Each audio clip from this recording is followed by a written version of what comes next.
Most people think that economics is just about money, stock charts, and banking, but it actually the study of something much deeper, that is human behavior and how we make decisions when we cannot have everything we want.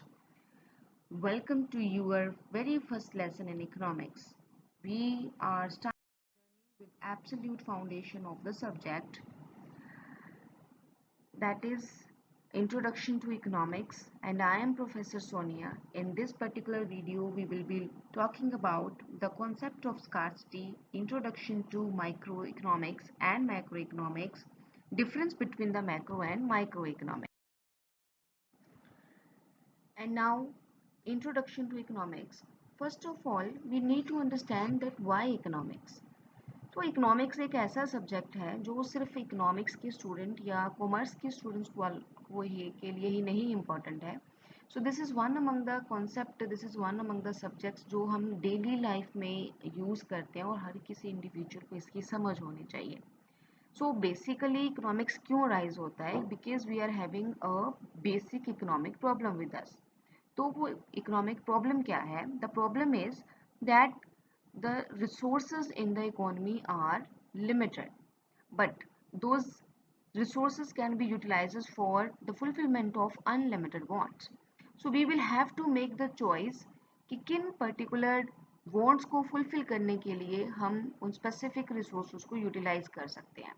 We can take the example of a consumer जिसकी एक महीने की income for just supposing कि 50,000 rupees है.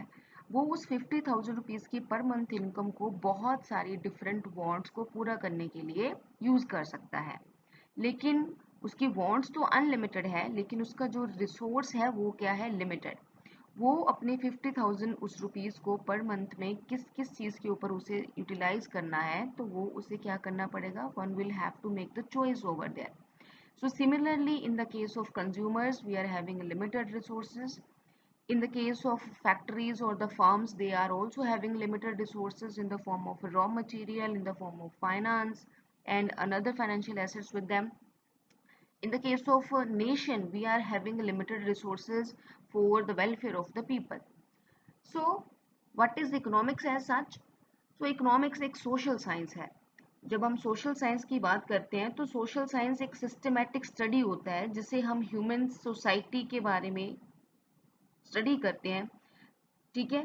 Here we use to study about that how individuals and group interact with each other and their environment. के लोग जो हैं, मतलब basically the basic concept of social science is about human behaviour as a group और an individual. And the study of human activities related to the use of resources. तो economics में हम क्या करते हैं? This is about the study of economic activities of the human beings. So resource क्या होते हैं? Now what are the resources? तो resources could be anything that holds value and can be use to fulfil a need. Basically resource क्या है? Resource एक तरह का means है, एक जरिया है जिससे जो हम जो नीड्स हैं, जो वांट्स हैं, उन्हें फुलफिल कर सकते हैं. तो रिसोर्सेज टेंजिबल या इनटेंजिबल फॉर्म में भी हो सकते हैं, जैसे ये नेचुरल रॉ मटेरियल से लेके human skills, time and data, these all are the resources. As for as the economics is concerned, factor of production जैसे land, labour and capital, entrepreneurship is also there. तो ये क्या है? हमारे पास resources हैं. तो इकोनॉमी में रिसोर्सेज हमारे पास लिमिटेड रहते हैं और यहाँ हम इकोनॉमिक्स में यही स्टडी करते हैं कि जो गिवन लिमिटेड रिसोर्सेज हैं उनको ह्यूमन अपनी एक्टिविटीज में किस तरह से यूटिलाइज करते हैं. And now let's just talk about the basic characteristics of resources और मीन्स. ये जो रिसोर्सेज हैं हमारे पास जिनके ज़रिए ह्यूमन वांट्स को पूरा किया जा सकता है, इनके दो बेसिक कैरेक्टरिस्टिक्स रहते हैं. उनमें से पहला है स्कार्सिटी. मतलब जो रिसोर्सेज हैं इकोनॉमी में हमारे पास, दे आर ऑलवेज लिमिटेड. उनकी शॉर्टेज रहती है.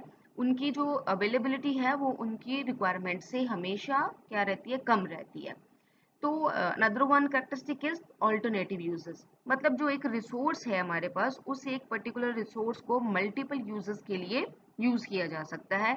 We can take the example of land over here. तो अगर 1 acre ऑफ लैंड है तो that particular land can be use to grow wheat. उसके ऊपर कनक उगाई जा सकती है, वीट उगाया जा सकता है, right. Rice can be grown on that, और सिमिलरली उस पर्टिकुलर 1 acre ऑफ लैंड के ऊपर बिल्डिंग भी कंस्ट्रक्ट की जा सकती है. So that does mean we will have to make the choice over there. तो स्कार्सिटी की वजह से क्या होता है कि चॉइस जो है वो अराइज होती है, क्वेश्चन जो है वो चॉइस का अराइज होता है, क्योंकि जो यूजर्स हैं वो मल्टीपल हैं, अनलिमिटेड है, लेकिन जो अवेलेबिलिटी है रिसोर्सेज की that is limited. So we will have to choose कि किस पर्टिकुलर पर्पस या वांट को हमने प्रायोरिटाइज करना है, उसकी फुलफिलमेंट के लिए हमें अवेलेबल रिसोर्सेज को एलोकेट करना है, और किन वांट्स को हमने क्या करना पड़ेगा, सेक्रीफाइस करना पड़ेगा, या किन वांट्स को हम इग्नोर कर सकते हैं, वहां पे हम अपने रिसोर्स को एलोकेट नहीं कर सकते.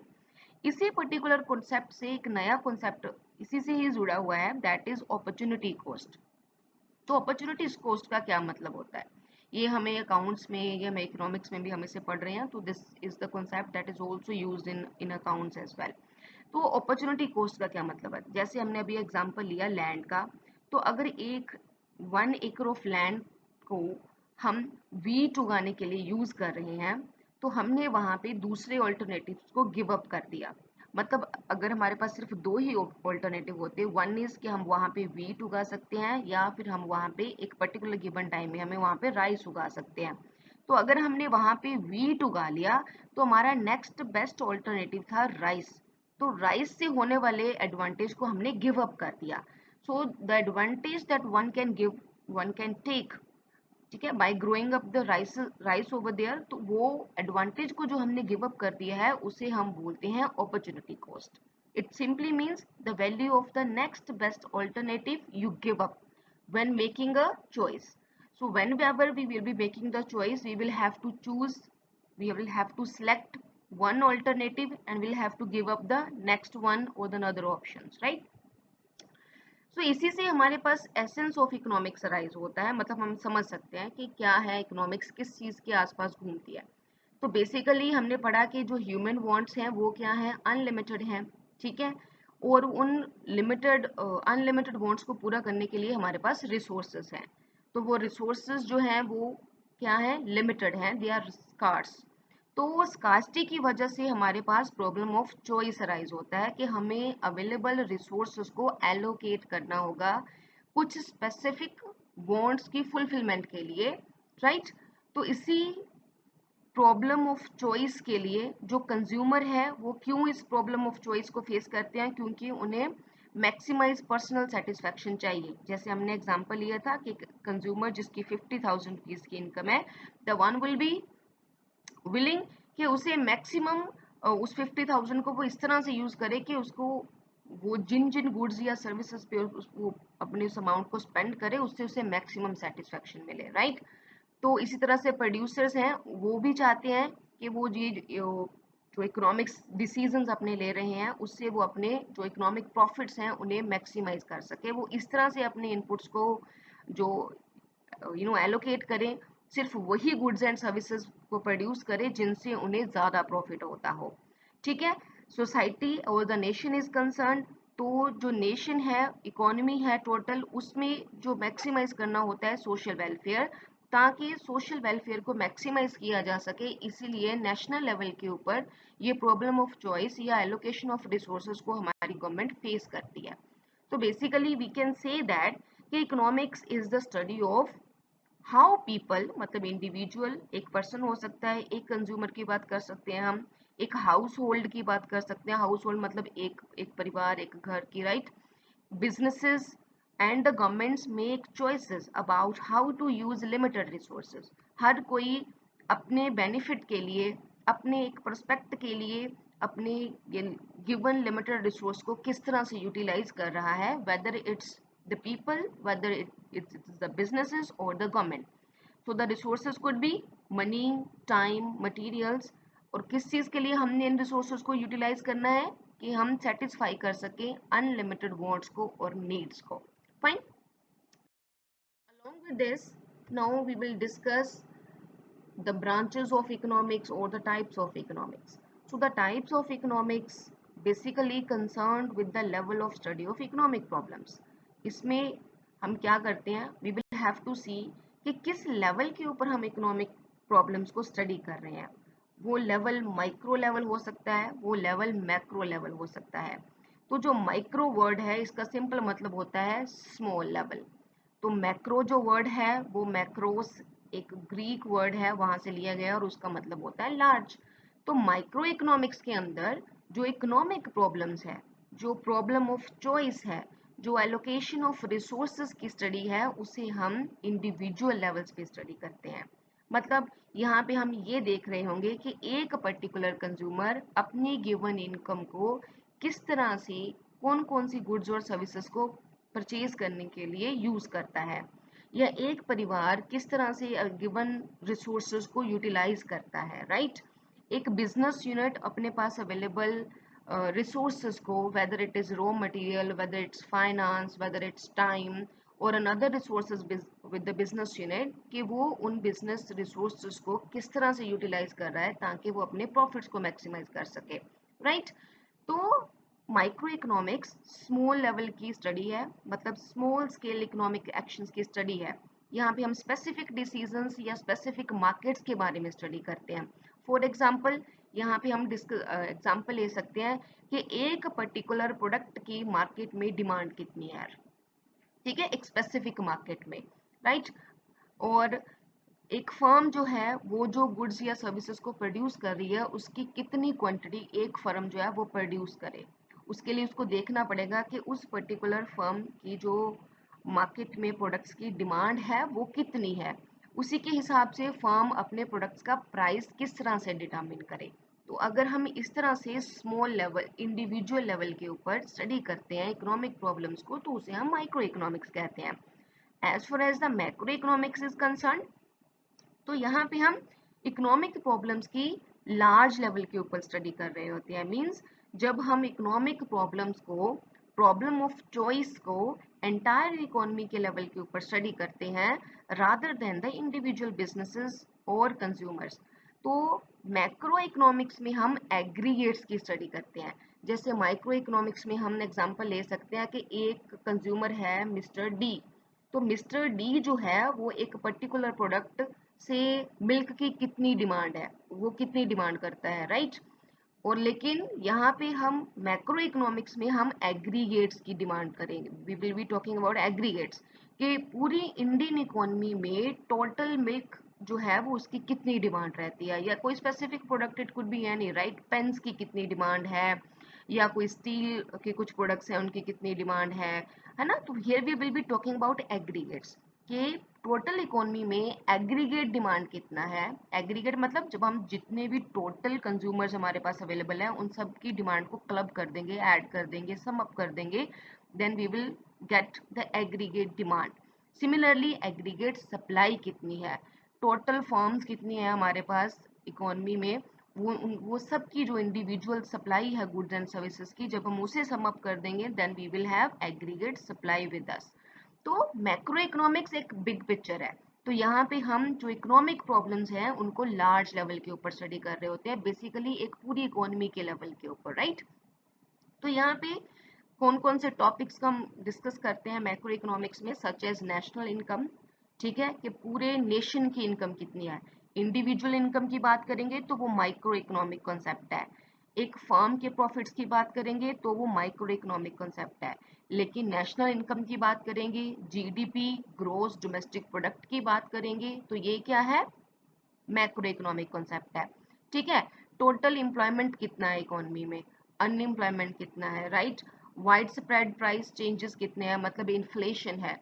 अगर किसी एक प्रोडक्ट का प्राइस कम या ज़्यादा हो रहा है तो अगर हम उस चीज़ की स्टडी कर रहे हैं तो वो माइक्रो इकोनॉमिक कॉन्सेप्ट है। लेकिन जब हम टोटल गुड्स एंड सर्विसेज जो इकोनॉमी में डील हो रही हैं, अगर उनके प्राइसेस की मूवमेंट को हम पढ़ेंगे कि वो प्राइसेस इंक्रीज हो रहे हैं या वो फॉल हो रहे हैं तो उसे हम इन्फ्लेशन या डिफ्लेशन के रूप में स्टडी करेंगे, right.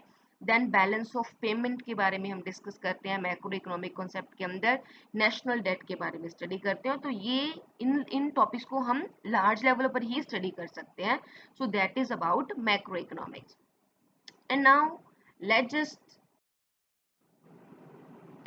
Just discuss about micro economics, right. तो वी हैव सीन कि माइक्रो इकोनॉमिक्स में जो हम क्या करते हैं, स्टडी करते हैं decision making by the individuals और फर्म्स।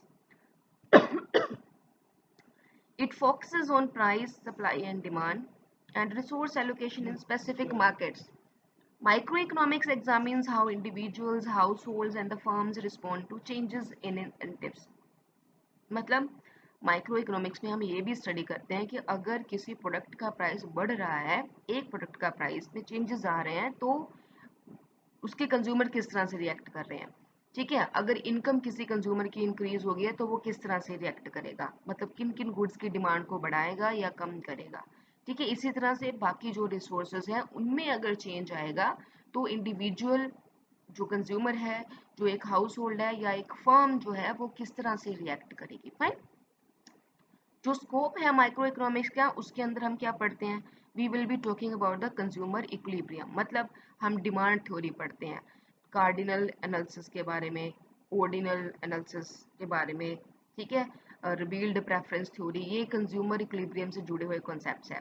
फिर हम प्रोडक्शन एंड कॉस्ट की बात करते हैं, कोई एक फर्म जो है वो किस तरह से किन गुड्स एंड सर्विसेज को प्रोड्यूस करे, उन गुड्स या सर्विसेज को प्रोड्यूस करने के लिए फर्म की कॉस्ट क्या आ रही है, प्राइस कोई फर्म अपने गुड्स एंड सर्विसेज का किस तरह से डिटरमिन करे, जो फर्म्स है हमारे पास वो कौन से मार्केट कंडीशन में डील कर रही हैं, वहाँ पे परफेक्ट कंपटीशन है या इम्परफेक्ट कंपटीशन है, मोनोपोली है या ओलिगोपोली है। As far as the macroeconomics is concerned, so we have seen कि macroeconomics में हम large level के ऊपर economic problems को study करते हैं, और macroeconomics में हम कौन कौन से variables के बारे में पढ़ते हैं, gross domestic product, national level एक study है, ठीक है, national income कितनी है, inflation क्या है, इकोनॉमी में inflation का रेट क्या है, employment या unemployment का रेट क्या है, what is the monetary policy, right, fiscal policy of the government, industrial policy, balance of payment, foreign exchange rates, ये सारी चीज़ों को हम मैक्रो इकोनॉमिक्स इश्यूज के तौर पर स्टडी करते हैं। हम इसकी एक एग्जांपल ले सकते हैं, वो क्या एग्जांपल हो सकती है कि हमारे पास जो सेंट्रल बैंक है दैट इज आरबीआई, और आरबीआई क्या बनाता है, मॉनेटरी पॉलिसी बनाता है। तो अगर आरबीआई किसी साल या किसी पर्टिकुलर क्वार्टर में मॉनेटरी पॉलिसी में कुछ स्पेसिफिक चेंजेस कर रहा है, तो उसकी वजह से टोटल इकोनॉमी में जो इन्फ्लेशन है वो किस तरह से रिएक्ट करेगा, उससे इन्फ्लेशन बढ़ जाएगा या उससे हमारी जीडीपी ग्रोथ के ऊपर क्या इफेक्ट जाएगा, राइट। तो यहाँ पे हम देख सकते हैं कि मॉनेटरी पॉलिसी, फिस्कल पॉलिसी का हमारी टोटल इकोनॉमिक फंक्शनिंग के ऊपर क्या इम्पैक्ट पड़ता है। And now let's just discuss about difference between the microeconomics and macroeconomics. So first of all we have seen कि जो ये ब्रांचेस बनी है मैक्रो एंड माइक्रो इकोनॉमिक्स की, ये डिपेंड करता है कि किस लेवल के ऊपर, whether we are studying the economic issues at the small level, at the level of individual consumer, household और बिजनेस यूनिट, तो हम इसको माइक्रो इकोनॉमिक्स बोलते हैं। लेकिन अगर इकोनॉमिक इश्यूज को स्टडी करने का जो हमारा लेवल है वो लार्ज लेवल है, पूरी इकोनॉमी के लेवल के ऊपर हम स्टडी कर रहे हैं, तो हम उसे मैक्रो इकोनॉमिक स्टडी कंसिडर करते हैं। जो माइक्रो इकोनॉमिक्स है उसका बेसिक फोकस रहता है कि जो फर्म्स हैं, ठीक है, उनकी जो आउटपुट है और प्राइस डिटर्मिनेशन है वो कैसे हो पाए, मतलब एक फर्म कितनी मात्रा में गुड्स को प्रोड्यूस करे, ठीक है, और उसका प्राइस किस तरह से डिटरमिन करे, राइट। यहाँ भी हम इंडस्ट्री की भी बात कर सकते हैं, right. And then the focus of macro economics, यहाँ पे जो बेसिक फोकस रहता है that is about the determination of aggregate, that does mean total output and general price level in the whole economy. तो यहाँ पे हम एक फर्म या एक इंडस्ट्री के द्वारा बनाई जाने वाली गुड्स एंड सर्विसेज की क्वांटिटी की बात नहीं करेंगे, we will be talking about the total output और you can say the aggregate supply in the economy, right. तो हम एक फर्म के द्वारा अपने प्रोडक्ट्स का प्राइस डिटर्मिनेशन की बात नहीं करेंगे, we will be talking about the general price level in the whole economy. So assumptions, the next point or the basis of difference assumptions, जब हम माइक्रो लेवल के ऊपर स्टडी करते हैं तब हम ये एज्यूम कर लेते हैं कि जो मैक्रो इकोनॉमिक वेरिएबल्स हैं वो कांस्टेंट हैं। Later on we will be discussing कि मैक्रो एंड माइक्रो इकोनॉमिक्स आपस में किस तरह से रिलेटेड है, किस तरह से एक दूसरे के ऊपर डिपेंडेंट है। तो जब भी हम माइक्रो इकोनॉमिक लेवल के ऊपर स्टडी करेंगे देन वी विल एज्यूम कि मैक्रो इकोनॉमिक वेरिएबल्स जो हैं वो क्या है, कांस्टेंट हैं, उनको हम एक गिवन लेवल के ऊपर कंसिडर कर लेते हैं। एज फॉर एज जब हम मैक्रो लेवल के ऊपर स्टडी करते हैं, मतलब मैक्रो कैसे बनेगा, जैसे वी हैव सीन कि एग्रीगेट्स कैसे बनेंगे, एक इकोनॉमी में टोटल कितने कंज्यूमर्स हैं, उनके द्वारा की जाने वाली डिमांड को अगर हम ऐड ऑन कर दे, सम अप कर दे, तो हमारे पास मैक्रो लेवल आ जाएगा, एग्रीगेट लेवल्स आ जाएगा डिमांड का या सप्लाई का, राइट। तो इसी तरह से मतलब जब हम मल्टीपल जितने भी हमारे पास माइक्रो लेवल्स अवेलेबल हैं उन सबको हम सम कर दे तब हमारे पास मैक्रो आता है। तो इसी तरह से जब हम मैक्रो लेवल के ऊपर स्टडी करते हैं तो ये अज्यूम कर लिया जाता है कि जो माइक्रो वेरिएबल्स हैं वो कांस्टेंट हैं। Let's just understand it with the help of an example. जैसे एग्रीगेट आउटपुट को हम कांस्टेंट कंसिडर कर लेते हैं जब हम output and price determination of firm या इंडस्ट्री कर रहे होते हैं। फॉर एग्जांपल एक फर्म है, उसने क्या डिटरमिन करना है कि वो एक फर्म जो भी प्रोडक्ट बना रही है, ठीक है, सपोज करो कोई स्पेसिफिक मशीनरी बना रही है, तो वो उस मशीनरी का कितनी प्रोडक्शन करे, कितने नंबर ऑफ यूनिट्स जो है एक साल में प्रोड्यूस करे। दूसरी चीज कि वो प्रोड्यूस अपने आउटपुट का प्राइस कितना डिटरमिन करे। अब वो जो फर्म जो गुड्स एंड सर्विसेज मार्केट में सेल कर रही है, तो वो उसका सिर्फ मार्केट में एक ही फर्म तो नहीं होगी, there will be another multiple firms जो same sort of machinery market में सेल कर रहे होंगे। तो यहाँ पे क्या कंसिडर कर लेते हैं कि पूरे साल में इस पर्टिकुलर इकोनॉमी में या इंडियन इकोनॉमी में total production of that particular machinery इतनी है, गिवन लेवल उसका मान लेते हैं, मान लो कि उसके 5000 यूनिट बनाए जाते हैं एक साल में, तो that is what we will consider. तो टोटल 5000 यूनिट्स प्रोड्यूस होते हैं एक इकोनॉमी में, तो वो हमने कांस्टेंट मान लेना है, गिवन लेवल हम कंसिडर कर लेते हैं। तो उसमें से वो एक स्पेसिफिक फर्म जिसकी हम स्टडी कर रहे होंगे उसे कितनी प्रोडक्शन करनी है, टोटल इकोनॉमी में जो चल रहा है उसके हिसाब से वो फर्म अपने प्रोडक्ट का प्राइस किस तरह से डिटरमिन करे, राइट। तो यहाँ पे हमने मैक्रो लेवल के ऊपर जो एग्रीगेट्स हैं उन्हें हम कांस्टेंट कंसिडर कर लेते हैं। इसी तरह से जब हम मैक्रो लेवल की स्टडी करते हैं तो हम माइक्रो लेवल वेरिएबल्स को कांस्टेंट कंसिडर कर लेते हैं। फॉर एन एग्जांपल, अगर हमें जीडीपी पता करनी है, ठीक है, ग्रोस डोमेस्टिक प्रोडक्ट पता करना है, later on we will be discussing कि नेशनल इनकम या जीडीपी को कैलकुलेट करने के डिफरेंट मेथड्स हैं हमारे पास। तो जब हमने मान लो नेशनल इनकम पता करनी है तो उसके लिए हमें क्या पता करना है कि एक इकोनॉमी में, मान लो इंडियन इकोनॉमी में कितने टोटल लोग हैं, पॉपुलेशन कितनी है, उसमें से हर एक बंदा कितनी इनकम एक साल में अर्न कर रहा है। जब हम टोटल पॉपुलेशन की इनकम को इस तरह से पूरे साल भर में क्लब कर देंगे, ऐड ऑन कर देंगे, तो हमारे पास नेशनल इनकम आ जाएगी। तो यहाँ पे अब हम क्या कंसिडर कर लेंगे कि पूरे साल में जो जो इनकम है हमारे पास, जो एक इंडिविजुअल की, ठीक है, वो क्या है, it is about to be constant, कि वहां पे हमारे पास जो डिस्ट्रीब्यूशन ऑफ इनकम है that remains constant while studying the aggregate output और इनकम लेवल। तो हम ऐसा मान के चलते हैं कि हमारे पास जो इंडिविजुअल यूनिट्स है वहां पे जो गिवन जो थिंग्स हैं, जो वेरिएबल्स हैं वो कांस्टेंट हैं, और हम उन सबको ऐड ऑन कर देंगे तो हमारे पास एग्रीगेट्स आ जाएंगे, राइट। ओके, या जैसे हमने अगर ये पता करना है कि इकोनॉमी में aggregate supply of some specific product कितनी है, तो जितनी भी हमारे पास टोटल फर्म्स हैं उनकी जो सप्लाई है, जितनी भी वो गुड्स एंड सर्विसेज की सप्लाई मार्केट में कर रही हैं, तो उसे हम क्या कंसिडर कर लेंगे, वो कांस्टेंट है। कि फर्म ए 500 यूनिट्स बनाती है, फर्म बी 600 यूनिट्स बनाती है, फर्म सी जो है वो 700 यूनिट्स बनाती है, so we will be considering कि वो इतने इतने इतने यूनिट्स ही बना रहे हैं, और हम उन सबको ऐड ऑन कर देंगे तो एग्रीगेट सप्लाई आ जाएगी, right. Next basis of difference is the forces. जो माइक्रो इकोनॉमिक्स है इसमें हमारे पास जो मार्केट फोर्सेस हैं जैसे डिमांड एंड सप्लाई, इनको ज़्यादा एम्फेसाइज किया जाता है कि एक फर्म जो है वो अपने प्रोडक्ट्स की कितनी प्रोडक्शन करे या प्राइस डिटर्मिनेशन कितना करे, वो डिपेंड करता है कि उस फर्म की जो प्रोडक्ट्स हैं उनकी मार्केट में डिमांड कितनी है और फर्म कितनी गुड्स की सप्लाई कर रही है, फाइन। लेकिन मैक्रो इकोनॉमिक्स के अंदर जो गवर्नमेंट पॉलिसीज है, मतलब डिमांड एंड सप्लाई अपना इम्पैक्ट रखता है, लेकिन मैक्रो लेवल के ऊपर जो मेजर इम्पैक्ट है वो गवर्नमेंट पॉलिसीज का रहता है। कि मॉनेटरी पॉलिसी में अगर चेंज आया, आरबीआई ने कुछ रेट्स इंक्रीज कर दिए, सीआरआर एसएलआर में चेंज कर दिया, उसके हिसाब से टोटल इकोनॉमी में क्या चेंज जाएगा, ठीक है, that will be impacting at a great level then that of the demand and supply, fine. इसी तरह से फिजिकल पॉलिसी है, गवर्नमेंट ने किसी एक पर्टिकुलर सेक्टर को ज़्यादा, मतलब बजट गवर्नमेंट लेके आती है तो किसी एक पर्टिकुलर सेक्टर को ज़्यादा फंड्स दे दिया, दूसरे को बिल्कुल इग्नोर कर दिया, and that's also gonna impact the total level of employment or inflation or poverty in the economy. Next one is theories. तो ये हमने स्कोप में डिस्कस किया था कि माइक्रो इकोनॉमिक्स के अंदर हम डिमांड थ्योरीज को पढ़ते हैं, ठीक है जी, डिमांड के बारे में पढ़ते हैं, जिसमें हमने cardinal utility analysis, ordinal utility analysis और रिवील्ड प्रेफरेंस को आप अपने मास्टर्स में जाके पढ़ते हो या एडवांस स्टडीज में पढ़ते हो। इसी तरह से प्रोडक्शन एंड कॉस्ट थ्योरी है, प्राइस डिटर्मिनेशन के बारे में हम पढ़ते हैं, मार्केट स्ट्रक्चर के बारे में हम माइक्रो इकोनॉमिक्स में पढ़ते हैं।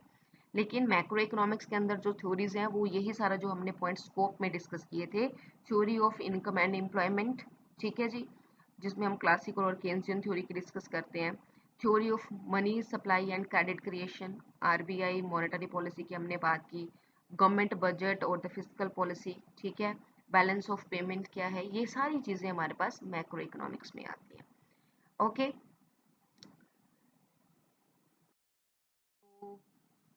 thank you very much for watching this video. If you want a video on some specific topic, do comment and do share this video with all your friends. Thank you so much.